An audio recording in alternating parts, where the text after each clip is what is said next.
Our first lesson for this coming Sunday is a little vignette from the Acts of the Apostles. An angel of the Lord appears to the Apostle Philip in Jerusalem and tells him to go on the road down to Gaza through the wilderness, just on the border with Egypt.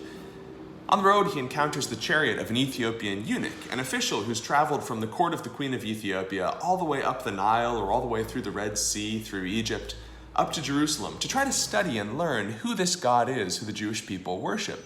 He's been worshiping at the temple, and now he's headed home, reading a scroll from the prophet Isaiah.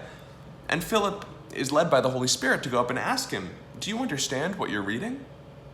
Not just can you read Hebrew, but do you understand the prophecy that you're reading? And he replies, how can I understand unless someone guides me? So Philip sits there and rides in the chariot with him for a few minutes or a few miles, and he explains the whole story of Jesus' life and death and resurrection and what this new Christian movement is all about. And the eunuch says, look, here's some water. Why don't you baptize me now? So Philip does. And then, and this is one of my favorite parts of the story, when they came up out of the water, the Spirit of the Lord snatched Philip away. The eunuch saw him no more and went on his way rejoicing. And that's the whole encounter. That's the whole story. That's the whole relationship that they have. They never see each other again. Now, you may or may not know that Ethiopia is one of the oldest Christian cultures in the world. Even before there were any Anglo-Saxons in the land we now call England, Ethiopia had Christian kings. Around the same time the Roman Empire was officially adopting Christianity, so was Ethiopia. Now, you can't give all the credit for the growth of Christianity in Ethiopia to this Ethiopian eunuch, but there's a long tradition that places him as the first evangelist, the first apostle to Ethiopia. On this way home from Jerusalem, he begins to spread the faith in his own home country. It's a turning point in the whole book of Acts. Jesus told the apostles, you will be my witnesses in Jerusalem and in Judea and Samaria and to the ends of the earth. And the stories followed them as things spread in concentric circles, from the good news being shared in Jerusalem to being shared with the people of Judea and Samaria just around, and now all the way to the ends of the earth.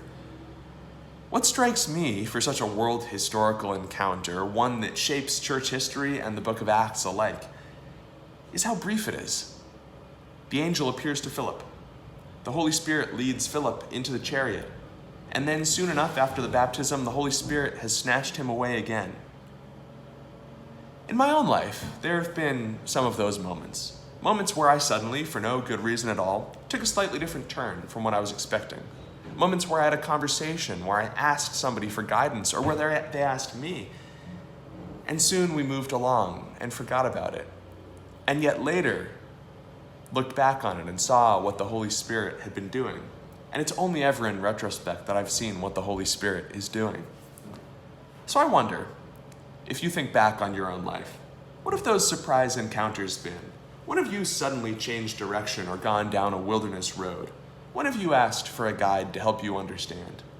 These are the moments when the Holy Spirit is leading us in our own wildernesses, when God is most present with us.